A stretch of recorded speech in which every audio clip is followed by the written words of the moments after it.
to order. First thing we need to do is a correction on yesterday's introduction from Representative Hall-Heisel. Representative Hall-Heisel. Thank you, Mr. Chairman. Yesterday, I introduced the bill with a wrong RS number. I gave the Senate RS number. Our wonderful staff here and reviser caught it. I just want to update the record with the RS number, the correct one. It's RS 3004. And while the federal government is still stupid, I was also stupid yesterday in this front. So, all right. Do we need to accept that, or do we just need to note it for the record? I'd almost like to object to that one after yesterday. All right. First thing on the agenda today is a hearing on House Bill 2482, providing for the 1st Infantry Division distinctive license plate. We'll start off with an overview from Chris Wagner.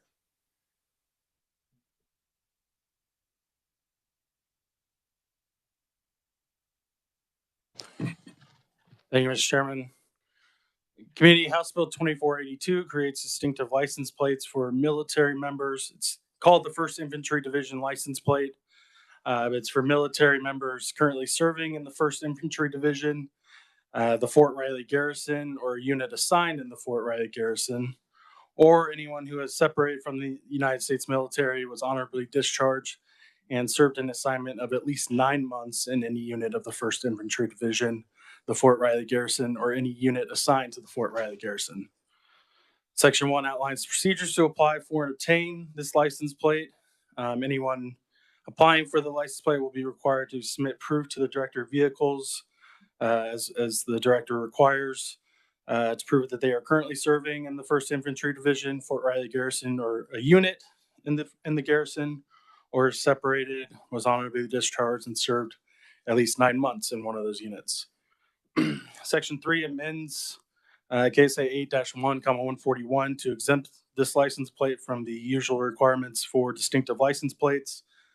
That would exempt them from the fee for when someone applies for the license plate, initial issuance requirements, and design costs, something that's been done for most military plates, military distinctive license plates. And then Section 4 would also amend KSA 8-1,147 to provide that in the event of the death of any person who has been issued one of these license plates, the surviving spouse or other family member shall be entitled to keep possession of the plate but not display it on the vehicle. The bill becomes effective upon publication in the statute book. I'd be happy to answer any questions. Do we have any questions for the reviser? Seeing none, thank you very much. Everybody will please take note of the fiscal note. And Representative Tim Johnson is asked to address the committee at the beginning of this hearing. Would you like to speak, Representative?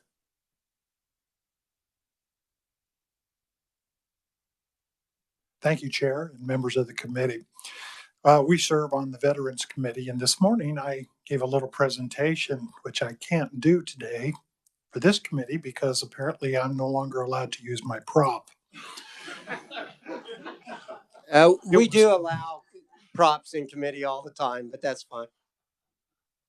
So I have 2 sons. I'm very proud of their service in the Big Red One, both of them out in Manhattan, many tours. They're very proud of their service, and they're still serving us.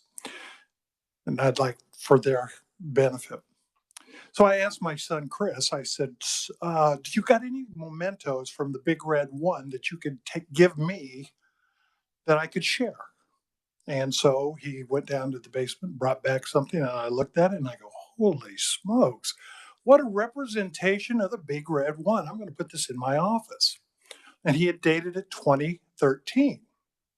Is the date that he brought it back as they were leaving Afghanistan after a full year of heavy combat. He had been wounded there. And so on his way home, he took this item, and it had on it some signatures, the headquarters, main command center, such and such, and a great big red one on it. And then the wording, male latrine. He had taken it from the bathroom door as he walked out the offices there to remember his time in Afghanistan. I'd much rather have him have one of these license plates. Thank you, Mr. Chair. Hey, Thank you, Representative. And by the way, could you try to summarize your comments for us so that we have those as in the record, please? All right. Next on the agenda is Representative Nate Butler with 68th District. Welcome to the committee, Representative.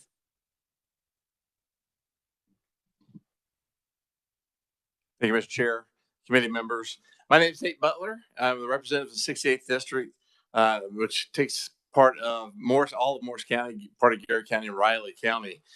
And I provided testimony this morning in support of House Bill 2482. But more than just a proponent, I am a Big Red One soldier and always will be. Over a series of 22 years in the Army, I had 3 different assignments at Fort Riley. One of the most memorable assignments I had at Fort Riley was when I was assigned to the 1st Cavalry 4th Squadron. We deployed to Desert Shield, Desert Storm in 1991.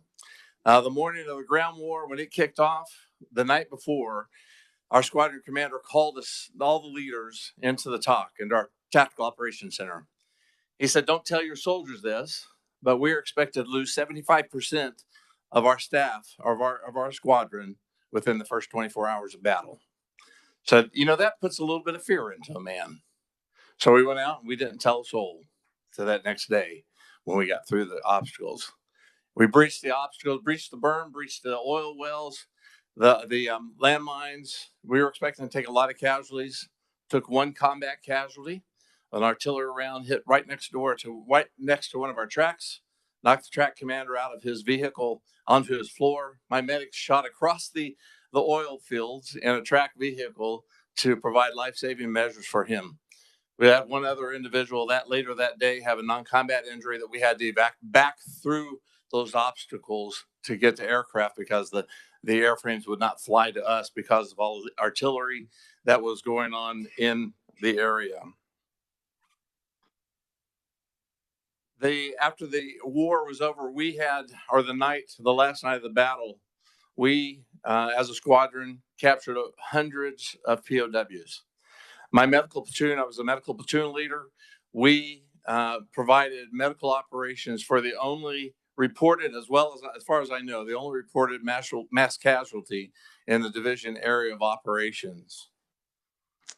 Throughout the years of being a soldier, and even today, men and women continue to deploy in harm's way.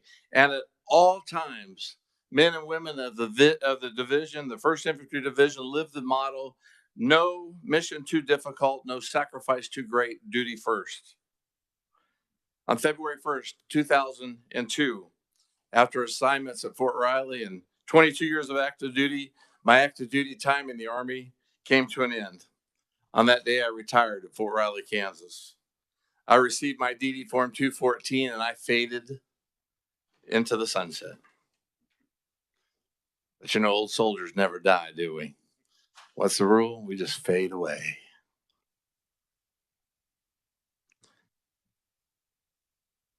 Today, I stand proudly with the men and women of the 1st Infantry Division who may currently be serving, who may be retired, or who may have just completed their tour of service.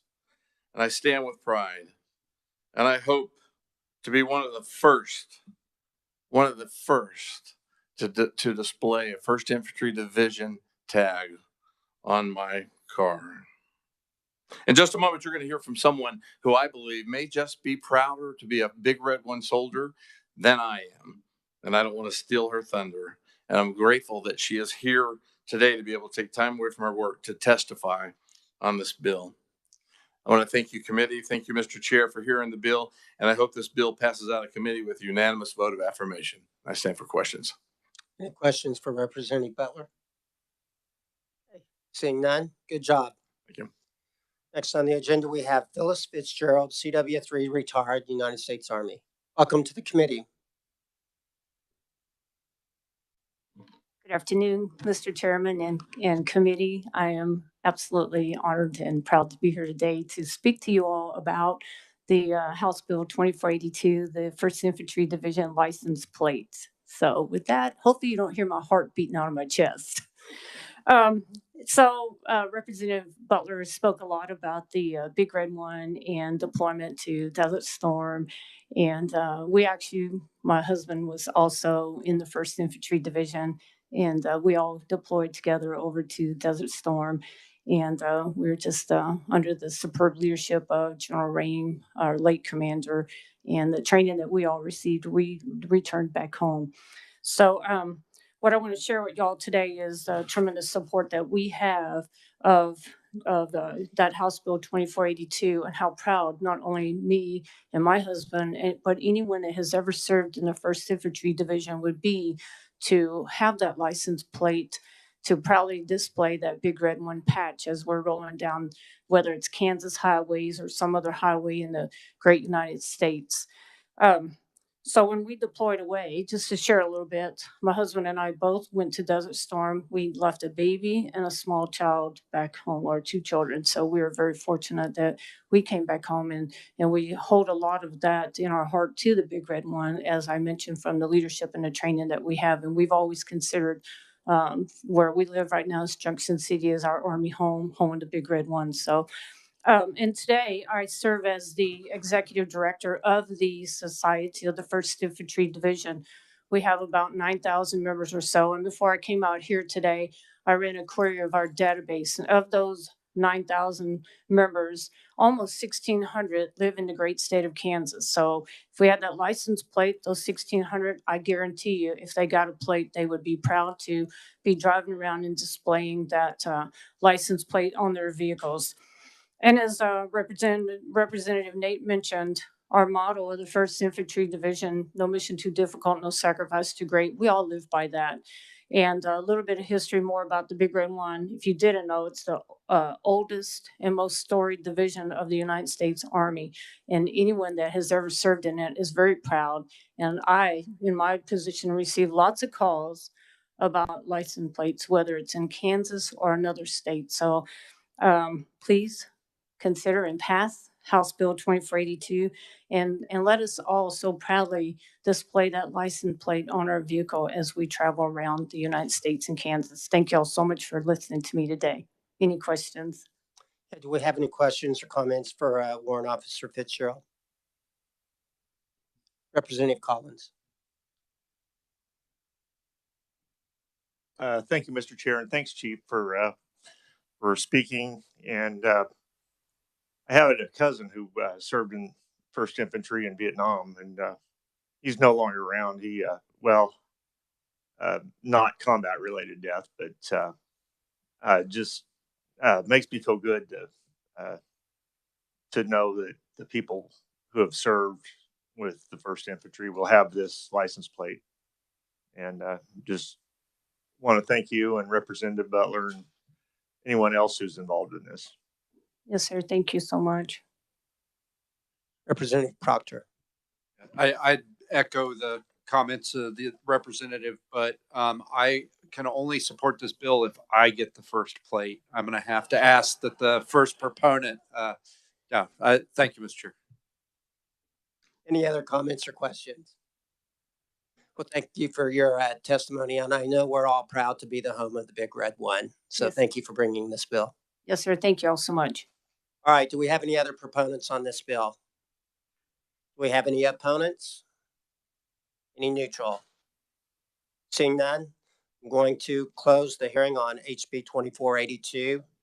We'll move on to House Bill 2558, providing for the Armed Services Occupation Metal Distinctive License Plate. Chris, would you give us an overview?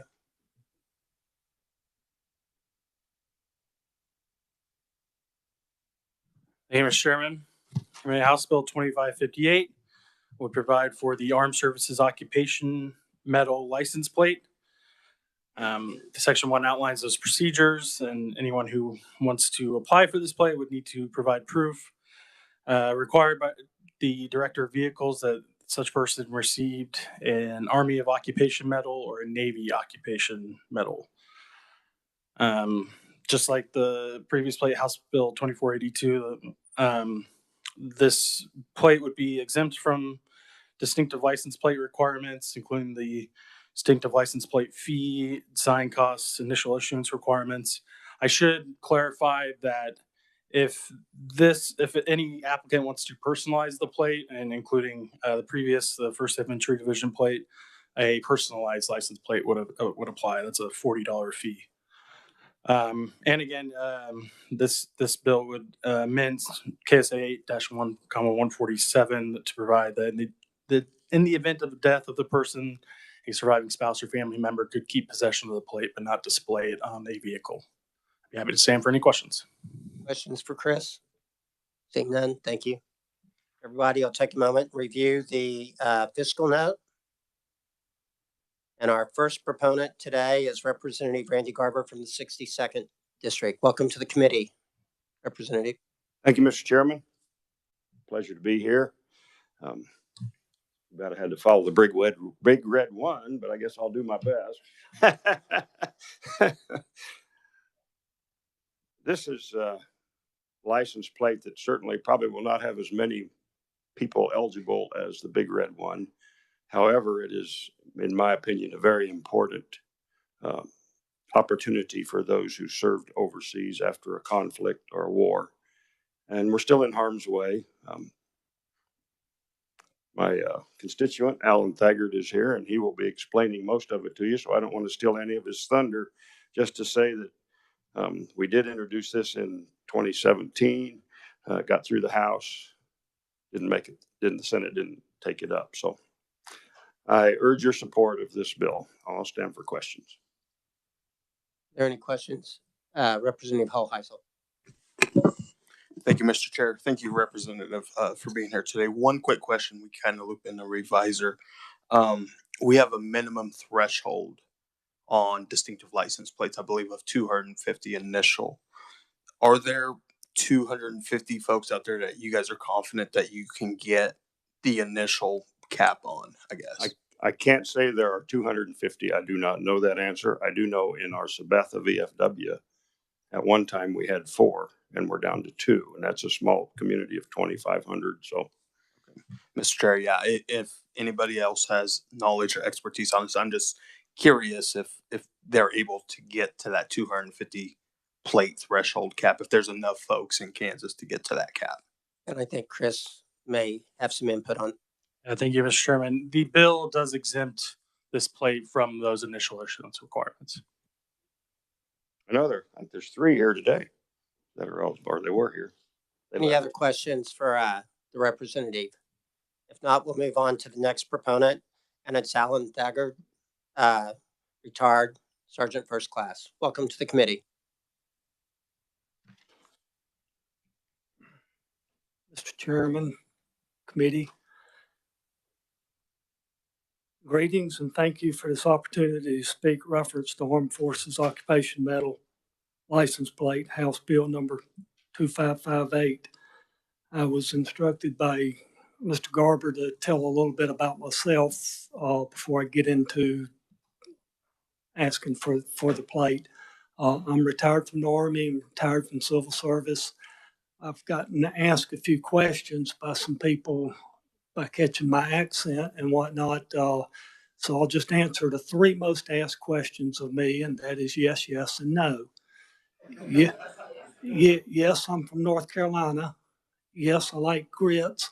And no, I'm no relation to Gomer Pyle. So anyway, I have come before you today to request an Army of Occupation Medal license plate to be made available for those of us who served in occupied territory. Currently, the Kansas Department of Motor Vehicles does not offer an Army occupation for Berlin and World War II veterans who have received the medal. The creation of many military license plates is an integral part of demonstrating Kansas support of our military personnel. As you may know, I was asked just to ad lib. As you may know, the Vietnam veterans, Iraqi veterans, and hopefully the Big Red One veterans will have a license plate as those of us who served in an occupying force, myself, Berlin, and the 2 folks that were ahead of us, the young lady also was in Berlin. I was there when the wall was up. It was an interesting place, although many of us did not serve in combat. We have suffered vicariously with our duties in Berlin. A little bit of spelling here. Here's a little history of occupation medal, and as you see how I spelled here, being a Southern boy, it was difficult in school. I thought I was pretty good in English, and I did take 3 semesters of freshman English at the college I went to, so I'm thinking I'm pretty good at it, but apparently not. It was authorized in 46, and not until 1947 that it was issued, and Dwight D. Eisenhower was the first recipient. Let me go on to say that it was an honor to serve in Berlin. It was an honor to be a veteran, and you would not believe the age of us. I'm one of the youngest ones right now at the moment, especially from Sabetha, because we've lost 2 of our elders, and I'm 75, and there's another fella that's about 12 years older than me that's a Berliner, and we're what's left. Hoping the 250 person can be reached. I'm sure there must be, as if word gets out. And just to clarify, that threshold won't apply to this plate, so you don't have to worry about it. Bless your heart. Thank you. I just, and in closing, and if those of you who have ever listened to a Southern Baptist minister know that may mean a while longer, but I promise I'll close on out. The committee for listening to my plea, our plea for this license plate. Whatever your decision, it's an honor and privilege to have been here today to stand before a Congress that respects and honors its veterans. God bless you. God bless this great nation. I stand for questions. Thank you, sir. And I can tell by the way you present yourself, you're a true Southern gentleman. So thank you. Do we have any questions or comments for the proponent? Representative Ballard. Thank you, Mr. Chairman. Thank you for being here today, and thank you for your presentation. Thank you for your service. And when you say there's only 2 of us left, one, and I'm 75 and he's 12 years older, you're the young one. I'm the young one. Yes, you are. But thank you so very much.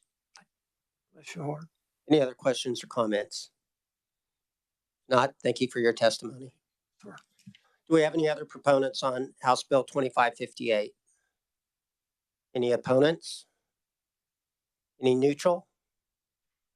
Seeing none, I'll go ahead and close the hearing on House Bill 2558. All right, committee.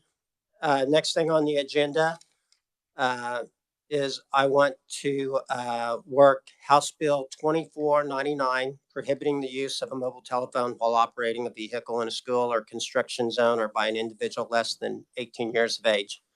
And we'll start with an overview by Chris Wagner. Chris, yeah, you can do it there. Thank you, Mr. Chairman. Committee, House Bill 2499 would prohibit all drivers from using a mobile telephone while driving a vehicle through a school zone when reduced speeds are enforced, or a construction zone while workers are present.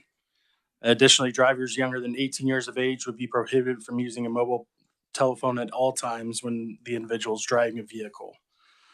The bill provides exceptions allowing for use of mobile devices by law enforcement acting within the scope of employment, a person operating a motor vehicle that is halted at a location where the vehicle is safely and lawfully stationary, and individuals who use hands-free devices. Additionally, individuals will be allowed to use mobile telephone to report ongoing or current illegal activity to law enforcement, prevent imminent injury to a person or property, to summon medical or other emergency assistance, or relay information between a transit or for-hire operator if the operator's dispatcher's device is permanently fixed to the motor vehicle.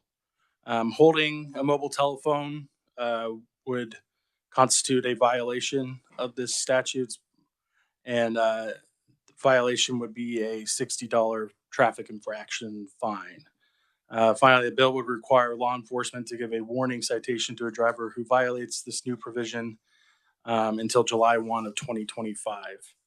I did want to bring the committee's attention to KSA 8-15, 111. I don't think I spoke on this enough when I first briefed the bill, but it's a traffic infraction for text messaging that states no person shall operate a motor vehicle on a public road or highway while using a wireless communication device to write, send, or read a written communication.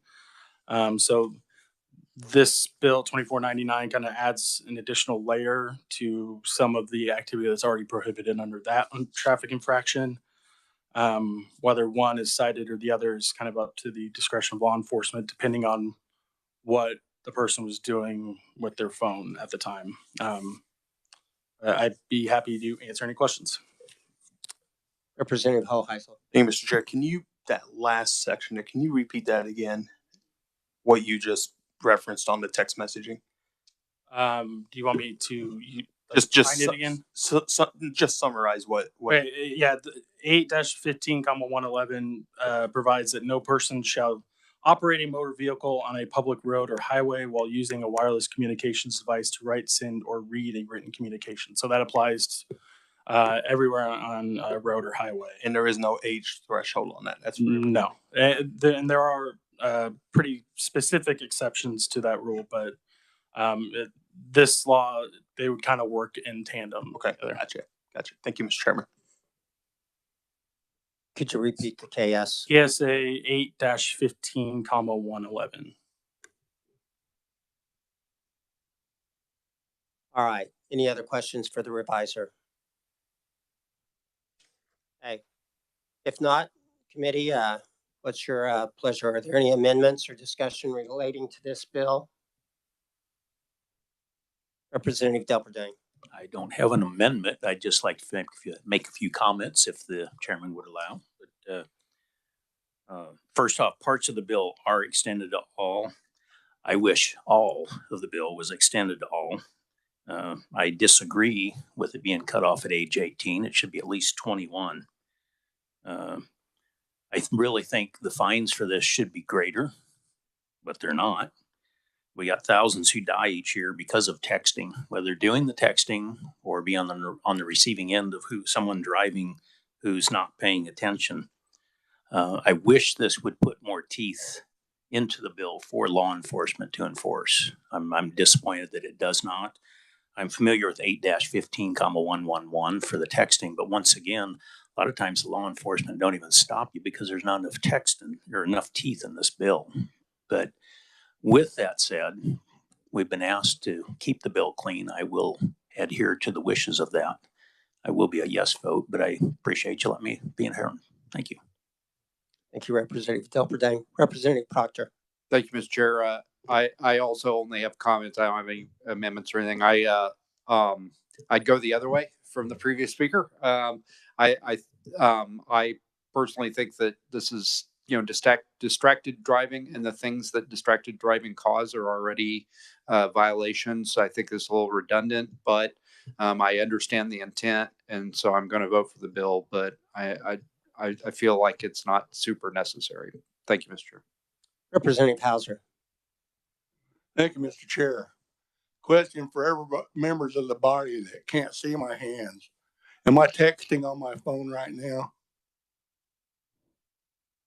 Case closed. I'm against the bill. Thank you very much. Representative Hoy. Thank you, Mr. Chair. I do appreciate getting the information on this other statute, and I would just point out the difference when we were discussing vehicles being stopped and where they're stopped and if they're stationary being operated in the existing statute for texting uses the language a motor vehicle stopped off the regular traveled portion of the roadway. I guess I would just be curious if any other members see it that way, or if we're okay with the discretion between the two for what we're trying to accomplish to get them stopped and off the road. Is that, I don't know. I'm still a little hung up on that, but I'm not proposing an amendment at this point. But if others are interested, I would support it. Any other comments or any amendments? Representative Melton. Thank you, Mr. Chair. I too would like to say I wish the penalty was greater. I'm not a fan of car stops because of the danger involved, but I know they're necessary, but I too wish the penalty was greater. Any other comments or questions? Seeing none, is there a motion concerning House Bill 2499? Representative Hall-Heisel. Thank you, Mr. Chair. I move we pass out HB 2499 favorably. Second by Representative Ballard. Okay, is there any additional discussion? If not, Representative, would you like to close? Thank you, Mr. Chair. I close.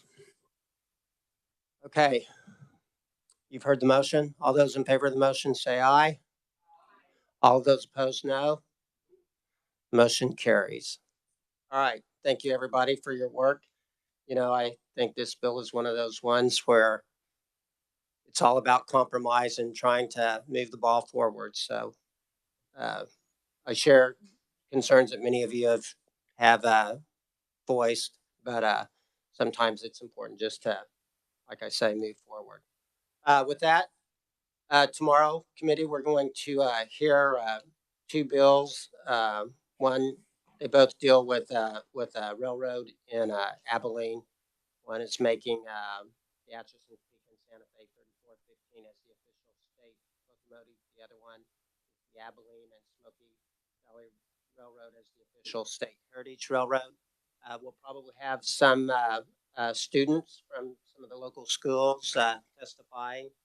So, you know, I think it's a great thing to make sure that they see the legislative process and have an opportunity to take part in it. So with that, is there anything further for the committee? If not, we're adjourned. Thank you.